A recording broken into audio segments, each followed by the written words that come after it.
Hey guys, it's Holly. So I have a really exciting video that I've been wanting to do for a really long time today. So a couple of months ago, I saw this amazing looking mock on Instagram, and basically it was like this giant minifigure scale basilisk mock by a builder on Instagram called Built by Calvin, and it looked absolutely incredible. And he announced that he was planning on making instructions for this build, and I commented on it being like, that is absolutely amazing. So a few months ago, he sent me a message basically being like, hey, I know you were interested in the instructions. I'm planning on releasing them. Do you want to do a collaboration where I send you the instructions, buy you the pieces, and you make a video on it? So spoilers, this video is kind of sponsored, kind of gifted, hashtag ad.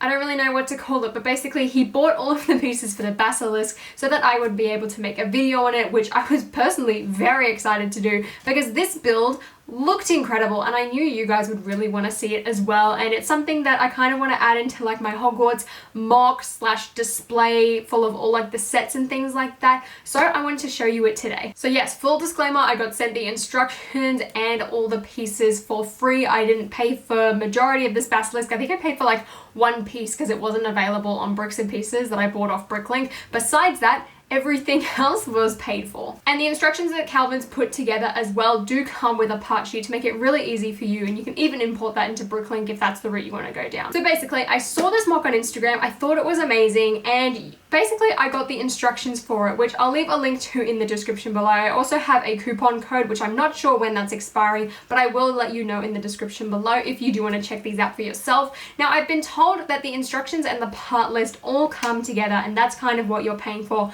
You don't get any of the pieces with what you purchase online. This was purely so that I could show you guys the proper build and kind of give you a review and an in-depth look at it, and might I tell you, this thing is amazing. It's also very long. I was very shocked to see how long this thing is. Honestly, I can put it around my neck and kind of have like a Britney Spears at the VMAs moment with it because it's that big. It's ridiculous. It's also very thick, kind of heavy, and made up of a bunch of ball joints. So I can kind of just hold it and dangle it like this and nothing will really happen. But if I kind of pick it up from the middle, I'm pretty sure it's gonna smash and break on me because of how it's built. But like, look at this thing. It's apparently like 82 centimeters long, or over 82 centimeters long, which is 33 inches. This thing is ridiculously big and it is so cool, and we've never seen anything like this from Lego before. In fact, we've only gotten two basilisks, and one of them was green and the other one was black, which didn't make any sense. So here it is. It's my new pet Snake, and you have to speak to him in parcel tongue. He doesn't understand English, and I'm planning on putting this on my Hogwarts shelf to kind of go along with it. I also really want to have a massive photo shoot with this thing, and it's absolutely incredible. This is the first time I've actually had and built with fan-made instructions. I have gotten some other fan-made instructions from a few other creators before, but I haven't had the opportunity to build any of them, so this was my first experience in that regard, and it was a very easy process. I was really surprised with the quality of the instructions. They were very similar to Legos, which was really good. It made it really easy and very simple to build. So the instructions for this model retail for $16 US, and that all supports Calvin and kind of his Instagram page and his collection that he creates content for. And the pieces for the basilisk themselves, I will need to look up and double check how much that was, but I do know that there are over 1,100 pieces in this model. Like, it's a pretty beefy boy. It kind of gives me like UCS, like Ultimate Collector Series, D2C, like buildable character, even like buildable Hedwig, like it's a buildable basilisk type of thing. That's the vibes that this is giving me, and honestly, I'd love to try and make a Chamber of Secrets entrance for this thing. Then again, the design quality of this thing is at a very high standard that I don't think I'm going to be able to achieve. But enough of me rambling, let's actually have a close look at this thing. So here's the basilisk, and first things first, I've gone back and went through my Lego invoices. So in total for all of these pieces, it would have cost me around 250 Australian dollars to purchase all of these pieces directly from from Lego using bricks and pieces. I didn't use Bricklink for this. Both Calvin and I both decided it's probably easier just to order them from Lego, and that way you're getting it all from one place. You don't have to pay multiple shipping fees, and you're guaranteed that all of these pieces are going to be brand new. Now, converting that 250 Australian dollars into US dollars, and it would cost me 192 US dollars. Now, that 250 Australian dollars does include our taxes. So the build in total is 1,106 pieces, and according to Calvin's website,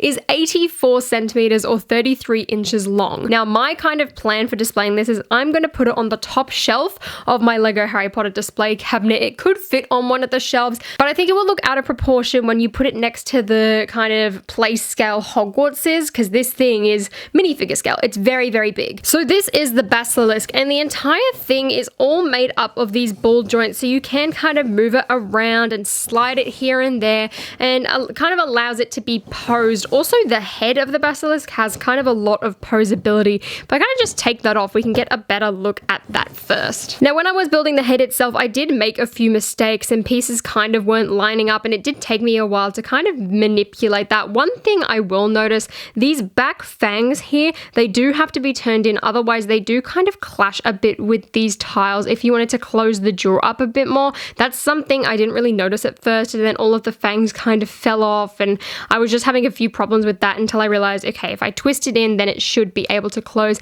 So that is something to note. Also, the tongue on the inside is a bit flimsy. The joint is very fragile, so I would suggest probably don't move that around too much. I also just knocked off some bits at the top, but as of yet, I haven't really had an issue with the tongue, and because you can kind of move the lip down a bit of the snake, it's a bit easier to fix, although like I said, it is very fragile purely due to the piece that the actual like tongue kind of like horn things are hanging off. It does make it quite fragile and kind of flimsy.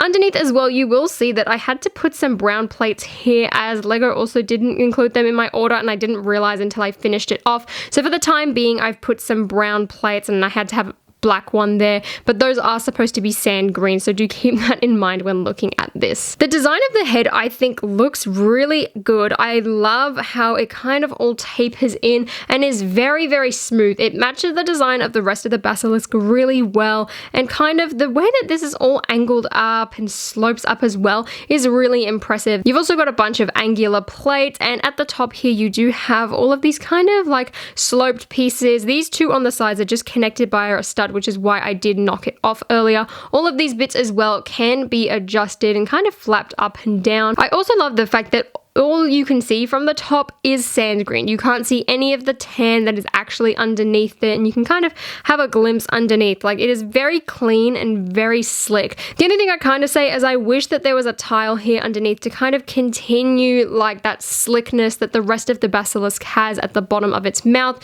You can also see some of those dark red plates because of the way it's built, although I feel like you wouldn't want to bulk up the bottom of this too much more, but definitely I would have put a 2x2 tan plate in there just to kind of make it look a bit more slick, just like the rest of the Basilisk is. Now, with the body, there's a lot of repetitive building kind of going in, and looking at the model, you go in kind of knowing that. It kind of reminds me of the Colosseum in that regard. Like, you can see that there's a lot of repetitive building, and that's what you sign yourself up for. So personally, when I was building this, I tried to do something else. I tried to like listen to music or watch a YouTube video or watch a TV show or something like that, because otherwise the process of doing multiple steps like this over and over again, at least in my experience, no matter what the set is, it kind of gets a bit mind-numbing. So for this, I did make sure that I was doing something else while building it. It's very, very repetitive. And overall, I don't think the build was too complex either. I think the head is definitely the most complex part. And for the most part as well, this thing is pretty secure. There's not too much that's kind of flimsy. I mean, besides kind of those back fangs where it knocks into that plate,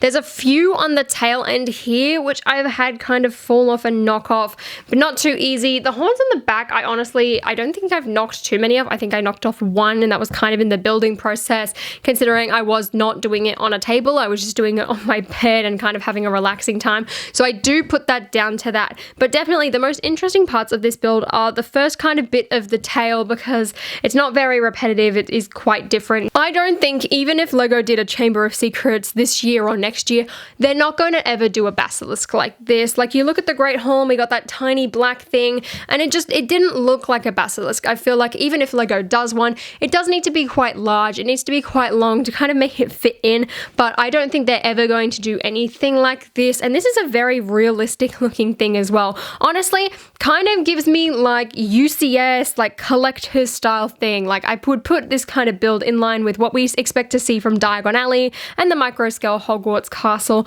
And I think paired along with either of those buildings, this is going to be amazing and kind of match really nicely with that type of thing. And if you've got Shelob from Lord of the Rings, I would honestly modify that and make it Aragog and put that right next to it, because I think that would look really good. Actually, I've got mine built somewhere. Hang on. See, for example, if I was to put the clock tower here, the basilisk just looks very out of place. It looks far too big to kind of be put up against these castle type of builds. It's just purely the fact that that's the scale that Lego's gone for. However, up against something like the buildable Hedwig or even Shelob from Lord of the Rings, where it's kind of just on a bigger scale for kind of a monster, although I've made it look a bit tall, I think up against something like this would probably be the prime way to display it. And honestly, I wish we got an Aragog in this type of scale, because I think that would fit really nicely, even up against buildable Hedwig, or if there's an upcoming buildable character, which I think there could be, not 100% sure. Or like I said, with like your Harry Potter DVDs or your books or the top of a bookshelf, which is personally what I'm going to be doing with this thing. The instructions were very easy to follow, and I think there was only like 200 and something steps. It was really good. They were very well laid out, very well designed. The part sheet as well was really easy to order off Lego from, and overall it was a really good experience. But just like I said, the build can get very repetitive, so give yourself something else to do, and I think the overall result is something amazing. Like, I really want to try and have a go at making that grey kind of face in the Chamber of Secrets for the basilisk to kind of poke out. I probably won't do it in the same scale because that's going to have to be quite big, but I would love to kind of have an attempt at that now and really take a lot of photos with this thing as well. I think it would look absolutely amazing. So overall, I personally really like this build, and I do want to thank Calvin again for allowing me to build this and have that whole experience. It's something I really wanted to do, and when I first saw it, I was really interested in this model that he'd created. He's done an absolutely amazing job, and I'm really excited to add this to my Hogwarts display, and I do want to do a display update soon, so please stay tuned for that. And if you do want to purchase these instructions, I will leave the link in the description, which the instructions once again do also come with the part sheet. And then, like I said, you can order them from Bricklink or from Lego, or even just slowly pick up a bunch of these off your Pick a Brick wall and kind of make it cheaper as well that way. So if you guys liked this model and enjoyed this video, please give me a thumbs up, and be sure to check out Built by Calvin on Instagram, and be sure to also have a look at those instructions in the description below. Thank you so much once again for allowing me to do a video on this, because this is amazing. Be sure to subscribe to my channel down below as well for my kind of updated Hogwarts display video, and until next time guys, I'll see you later.